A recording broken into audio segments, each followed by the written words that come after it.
आप सभी का मेरे चैनल पे आज फिर से स्वागत है। आज का जो टॉपिक है वो मेरे भी दिल के बहुत करीब है और जो मेरे स्पेशल गेस्ट है उनके भी दिल के बहुत करीब है। और हम लोग डिस्कस कर रहे थे तो हमने सोचा क्यों ना इस टॉपिक पे हम बात करें और जो इसकी टारगेट ऑडियंस है उनको ये बात सुनाई जाए। मैं पहले अपना टॉपिक बताऊंगा। टॉपिक है आर्टिकलशिप सीए एग्ज़ाम्स में, सीए कोर्स में क्यों ज़रूरी है। और इसके लिए मेरे से डिस्कस करने आए हैं सीए संगम अग्रवाल भाई। संगम मेरे फ्रेंड भी है, मेरे कलीग भी है और अभी रिसेंटली एनआईआरसी में इलेक्टेड काउंसिल मेंबर भी बने हैं। संगम भाई, आपका स्वागत है मेरे टॉक शो में। बहुत बहुत धन्यवाद Piyush ji. Welcome sir. I am really thankful and very happy that you have accepted my invitation. It is matter of proud for me to come on your platform and discuss this very important issue. Okay. Thank you so much for calling me. Thank you Sangam भाई।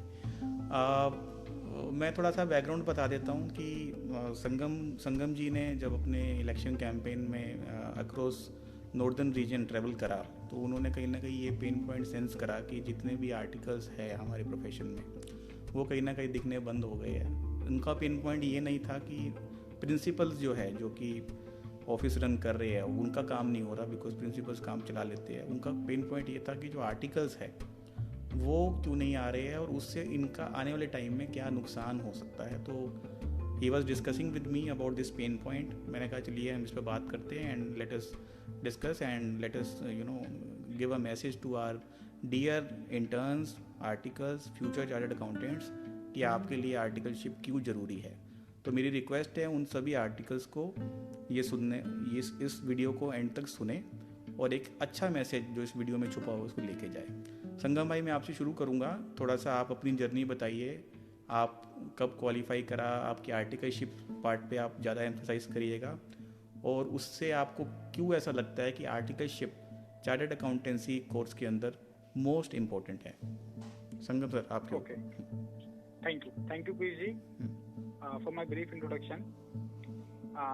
जैसा कि मैंने नवंबर 2009 के time में CA पास किया और जनवरी 2010 में मेरा रिजल्ट आया और 23 अप्रैल 2010 को मेरी आर्टिकलशिप कंप्लीट हुई। मैंने अपनी आर्टिकलशिप करी है ठाकुर वेदनाथ अय्यर एंड कंपनी। ये हमारा आईटीओ पे सीए फर्म है। जब मैंने आर्टिकलशिप ज्वाइन की थी that time it around top 10 CA firms और मेरा बहुत अच्छा एक्सपीरियंस रहा 3 साल की आर्टिकलशिप का। मैं आज की डेट में जितना भी काम कर पाता हूँ कहीं ना कहीं वो 3 साल की आर्टिकलशिप का एक बहुत बड़ा योगदान है उसके अंदर। सिर्फ काम सीखने के नहीं, हमने काम सीखने के अलावा बहुत सारी चीज़ें वहाँ पे सीखी हैं जो हम day to day practical life में आज की डेट में हम कर पा रहे हैं। मैं छोटे से एग्जाम्पल से इस बात को बताना चाहूँगा। मेरी पहली जॉब थी IFFCO Tokyo general insurance company Gurgaon में। जब हमारी कंपनी की क्लोजिंग हुआ करती थी, अकाउंट्स क्लोज हुआ करते थे तो हम 2-3 रात तक लगातार काम किया करते थे। मुझ में और जो बाकी और लोग थे उनमें ये फर्क था कि उनमें इतना कैपेसिटी नहीं थी काम करने की या टाइम को मैनेज करने की। But due to my articleship मेरे में वो कैपेसिटी और वो चीज़ थी मेरे अंदर कि मैंने वो 3 दिन लगातार भी काम किया डे एंड नाइट के अंदर। तो जो मेरा मानना है कि आर्टिकलशिप के दौरान हम जो इतना एक्सपीरियंस गेन करते हैं उससे हमारे अंदर एक प्रोफेशनल एटीट्यूड क्रिएट होता है और जो हमको ज़्यादा काम करने में और टफ टाइम में हेल्प करता है अलॉन्ग विद अवर स्टडी। अगर मैं बात करूँ आज के डेट में जो सीए फाइनल के एग्जाम होते हैं उनके अंदर जैसे केस स्टडीज होती हैं और वो सेम चीज़ें कहीं ना कहीं डे टू डे आर्टिकलशिप के अंदर हम लोग प्रैक्टिकल लाइफ में फेस करते हैं। अगर हमने 3 साल की आर्टिकलशिप थॉरोली करेंगे अगर हम, तो मुझे लगता नहीं कि कोई भी आर्टिकल जब सीए फाइनल के एग्जाम में अपीयर होगा उसको कोई भी दिक्कत होगी उन केस स्टडीज को सॉल्व करने के लिए। वो केस स्टडी बनाने का पर्पस ही है कि जिसने प्रॉपर आर्टिकलशिप करी है उसके लिए वो एग्जाम कहीं भी बिल्कुल भी मुश्किल नहीं है। ओके संगम भाई, मैं एक बार बीच में इंटरप्ट कर रहा हूँ यहाँ पे आपको। ये जो आप बात बता रहे हैं, मेरे ख्याल से जितने भी मेरे आर्टिकल्स कम्युनिटी में जितने भी बच्चे हैं वो इस बात को समझते हैं और कहीं ना कहीं जब प्रिंसिपल के पास जब वो ट्रेनिंग लेने के लिए जाते हैं, मेरे पास भी आते हैं, मैं भी ये सारी बात उनको बताता हूँ। मैं बड़ा स्पेसिफिकली आपसे डिस्कस करना चाहूँगा, आपको क्या लगता है what is the major reason after knowing all those things articles जो है वो अपनी ट्रेनिंग पूरी नहीं करते हैं या फिर उसको प्रैक्टिकली नहीं करते हैं, they do it only on papers. Sir please इस पे बताइए आप। ओके पीयूष जी, जैसे देखो हमें पता है कि लाइफ में दो रास्ते होते हैं हमारे पास, एक इजी रास्ता होता है, एक डिफिकल्ट रास्ता होता है, और maximum people want to choose the easy because उसको चूज करना बड़ा आसान है, इम्प्लीमेंट करना बड़ा आसान है। ये कहना बड़ा इजी है सर, मेरे को 6 महीने की छुट्टी चाहिए अपने एग्जाम की प्रिपरेशन करने के लिए, क्या मैं 1 साल की डमी करूंगा एग्जाम की प्रिपरेशन करने के लिए, बिकॉज वो इजी वे है। लेकिन जो पर्सन 1 महीने की छुट्टी लेके एग्जाम की प्रिपरेशन कर रहा है वो एक डिफिकल्ट वे है, बिकॉज वो ये समझ पा रहा है कि ये एक डिफिकल्ट रास्ता है, जबकि वो ये चीज नहीं समझ पा रहा है ये डिफिकल्ट नहीं है, ये उसके करियर के लिए एक नेसेसिटी है। जितना उसके लिए एग्जाम पास करना जरूरी है, उससे ज्यादा जरूरी उसके लिए आर्टिकलशिप करना जरूरी है। बिकॉज संगम भाई मैं फिर से आपको रोक रहा हूँ, आप इसको ऐसे ले लीजिए कि मैं आर्टिकल हूँ और आप मुझे गाइड कर रहे हैं। मैं आपसे सवाल कर रहा हूँ, सर मुझे सारी बात पता है, मेरा सीए एग्जाम क्लियर हो जाए उसके बाद मैं काम सीख लूँगा, तो मुझे आप करने दो ना डमी, क्या दिक्कत है उसमें? हाँ बिल्कुल, आप पीयूष वो काम नहीं कर सकते जो काम आप आर्टिकलशिप में कर सकते हो, पोस्ट क्वालिफिकेशन वो काम नहीं कर सकते, बिकॉज पोस्ट क्वालिफिकेशन मार्केट की आपसे ये एक्सपेक्टेशन होती है, you have to perform, you don't have to learn. आपको उसमें सीखना नहीं है, बिकॉज आपको उसमें एटीट्यूड डेफिनेटली चेंज हो जाएगा, जिससे आपको काम करवाना उनका एटीट्यूड भी चेंज हो जाएगा, और जो आपको काम करना आपका एटीट्यूड भी चेंज हो जाएगा उसके अंदर। और जो चीज हम आर्टिकलशिप में सीखते हैं वो पोस्ट क्वालिफिकेशन कभी सीख ही नहीं सकते उस चीज को, बिकॉज क्या होता है आर्टिकलशिप के अंदर आपने 10 गलती करी वो आपकी माफ है, लेकिन अगर आप पास करने के बाद कोई मिस्टेक करते हैं तो वो कहीं ना कहीं पूरे आपकी जो कम्युनिटी है उस पर एक सवाल क्रिएट होता है बेसिकली। तभी उस आर्टिकल को 3 साल के आर्टिकलशिप को एक स्पेशल इंपॉर्टेंस दी गई है एज कम्पेयर टू और कोर्सेज। अगर हम और प्रोफेशनल कोर्सेज की बात करते हैं वहाँ पे इतना पीरियड नहीं है आर्टिकलशिप का जितना पीरियड हमारे यहाँ पे है, तो तभी कहीं ना कहीं एक एज रहता है चार्टर्ड अकाउंटेंट का बाकी प्रोफेशनल्स के ऊपर, ड्यू टू आर्टिकलशिप ओनली। तो मैं ये समझ पा रहा हूँ आप ये कह रहे हैं कि अगर मैं इस थॉट से चलता हूँ जो मैंने बोला कि मैं आर्टिकलशिप डमी करके अपना सीए डिग्री ले लूँगा, तो कहीं ना कहीं मैं एक वो डॉक्टर बनने जा रहा हूँ जिसको ऑपरेशन करना भी नहीं आता है और डॉक्टर बन चुका है।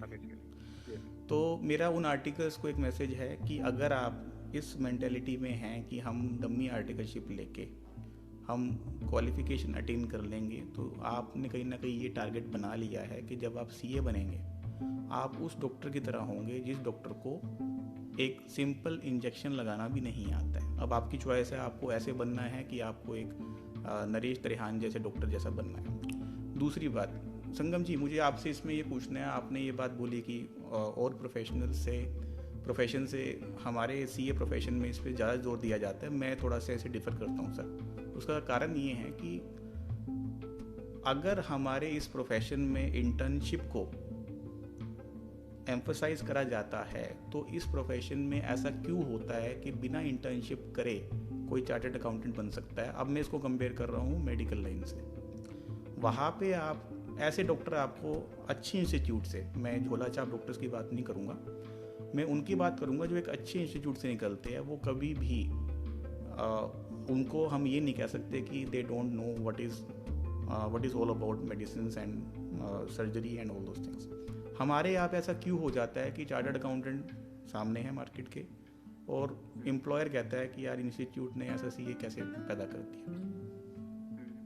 सर आपके थोड़े व्यूज जानना चाहूँगा इसमें। बिल्कुल बिल्कुल, तो इसमें मैं बताना चाहूँगा पीयूष जी आपको कि इंस्टीट्यूट ने आईसीआई ने अपने लेवल पे कुछ स्टेप्स उठाए हैं इसके लिए, जैसे कि हर ईयर के एंड पे एक एग्जाम होता है आर्टिकल्स का, तभी अंटिल अनलेस वो एग्जाम क्लियर करेगा उसके बाद ही वो नेक्स्ट ईयर में प्रमोट होगा आर्टिकलशिप के लिए। ये इंस्टीट्यूट ने एक पैरामीटर दिया है कि हाँ आप एक्चुअल ट्रेनिंग कर रहे हो। दूसरा क्या है, कहीं ना कहीं कुछ हमारे मेंबर्स हैं जो डमी अलाउ करते हैं, बेसिकली उनकी भी एक लैकनेस है कि उनको वो डमी अलाउ नहीं करनी चाहिए स्टूडेंट को, जिससे वो कहीं ना कहीं हमारी पूरी सीए कम्युनिटी को लॉस हो रहा है उस चीज से। उस पर्टिकुलर स्टूडेंट का लॉस नहीं हो रहा, जो हम पूरे सीए कम्युनिटी की इमेज है उसमें कहीं ना कहीं एक लॉस हो रहा है उस चीज से। तो कहीं ना कहीं अगर हम सब मेंबर्स ये एक स्टेप लेके हम किसी को डमी नहीं देंगे तो ultimately we will found that कि अल्टीमेटली क्वालिटी आर्टिकल्स मिलेंगे सबको, और जो आर्टिकल्स को क्वालिटी आर्टिकलशिप मिलेगी और कहीं ना कहीं सीए की इमेज और ज़्यादा इंक्रीज होगी इस चीज़ में। बढ़िया सर। तो आई थिंक मैं अगर इस पूरी डिस्कशन को समअप करूं तो काम करने की ज़रूरत सब लेवल पे है, इंस्टीट्यूट लेवल पे भी है, प्रिंसिपल्स जो चार्टर्ड अकाउंटेंट इन प्रैक्टिस है उन लेवल पे भी है, और जो आर्टिकल्स है उन लेवल पे भी है। मैं इसको ऐसे पेश करूंगा हाँ, आर्टिकल्स को दो चीज ऐड करना चाहूंगा, sorry to interrupt you. Sorry, no सबसे प्रॉब्लम। पहले सबसे पहले कि मुझे लगता है कि अगर एज एन आईसीआई अगर हम एक डिजिटल ऑनलाइन डेयरी मैंडेटरी करें आर्टिकल्स के लिए, ग्रेट ग्रेट, जो हमें फोर्टनाइटली फिल करनी हो आर्टिकल को, ग्रेट, जिससे कि क्या क्या उस वीक में पूरे काम किया उसको फिल कर पाए, तो ये एक कहीं ना कहीं बाउंडेशन रहेगी आर्टिकल्स को, जिससे कि वो ज्यादा प्रैक्टिकल ट्रेनिंग में आ पाएंगे। और दूसरा, जैसे जब भी हम आर्टिकलशिप के लिए फॉर्म फाइल करते हैं टर्मिनेशन का या फिर कंप्लीशन आर्टिकलशिप का, वी गेट ए ब्रेकअप कि हमने कितने कितने वीक्स काम किया है पर्टिकुलर सब्जेक्ट के अंदर, तो वो ब्रेकअप हमें डे 1 पे मिले और हम देखिए इन 3 इयर्स के अंदर उस ब्रेकअप का हम हर तरह का काम सीख पाए, जिससे कि ओवरऑल हमारी ग्रूमिंग हो पाए एज एन आर्टिकल। बहुत बढ़िया सर, बहुत बढ़िया। आई थिंक आपका आइडिया सुपर्ब है और मैं ये चाहूँगा आप, क्योंकि काउंसिल में है तो आप इसको एजेंडा आइटम जरूर बनाएं, और जितने भी सेंट्रल काउंसिल के लोग मेरे साथ में जुड़े हुए हैं मैं उनको भी ये मैसेज जरूर दिलवाऊंगा। Thank you sir. मैं इसको फिर सम अप करना चाह रहा हूँ अगेन कि काम हमारे को ट्रेनिंग लेवल पे भी करना है, सी इन प्रैक्टिस लेवल पे भी करना है और इंस्टीट्यूट लेवल पे भी करना है। स्टार्ट करता हूँ आर्टिकलशिप ट्रेनिंग के लेवल पे।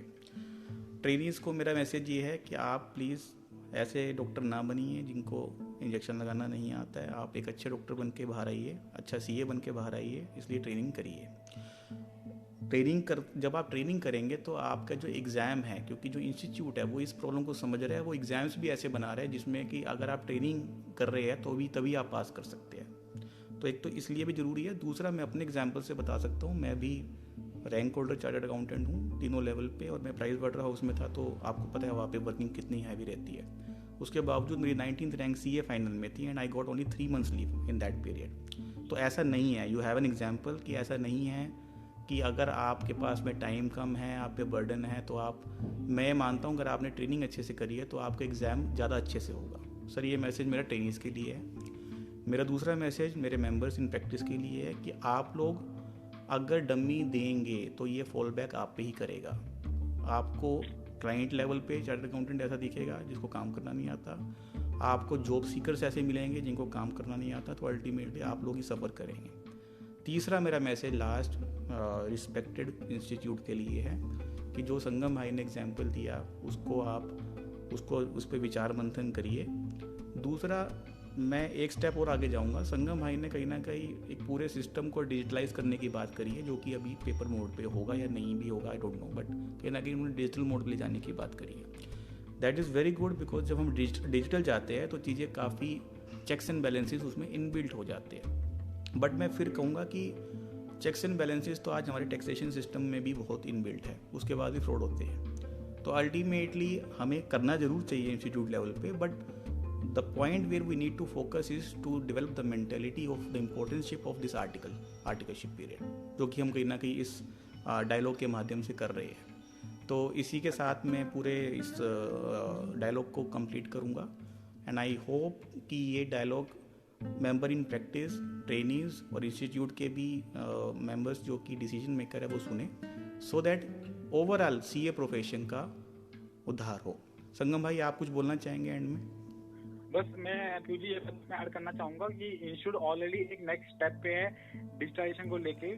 आज के डेट में सारे फॉर्म्स हमारे इंस्टीट्यूट के एसएससी पोर्टल के थ्रू फाइल होते हैं। Even UDN, we are the first body to start the UDN. तो हम देखते हैं अगले 5 साल के अंदर सब चीजें ऑनलाइन हो जाएं, जिससे कि बिल्कुल फिजिकल टच खत्म हो जाए आर्टिकल्स के लिए, स्टूडेंट के लिए और मेंबर्स के लिए बेसिकली। बहुत बढ़िया। तो आई एम थिंक कि ऐसा हो रहा है और काम वो ज़्यादा तेजी से होगा। नहीं, मेरे ख्याल से आपने बिल्कुल सही कहा, काम इंस्टीट्यूट अपने लेवल पे बहुत ज़्यादा तेज़ी से कर रही है, और आप जैसे मेंबर्स जब अंदर जा रहे हैं तो मेरे ख्याल से ये इस काम की ग्रोथ में और भी स्पीड लगेगी, और डेफिनेटली एक प्रोसेस चल रहा है। मैं देख पा रहा हूँ कि transformation is on the way and things are going to change.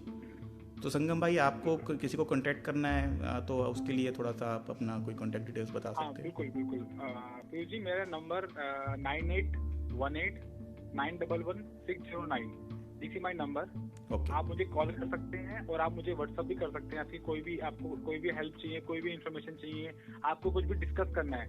मतलब मेरे पास बहुत सारे स्टूडेंट के, पीयूष, आपको बताना चाहूंगा, इनिशियली जब मैंने सीए क्वालिफाई किया था उसके 3 और 4 इयर्स के बाद मैंने कुछ ओरिएंटेशन और जीएमसीएस के सेशंस लिए थे।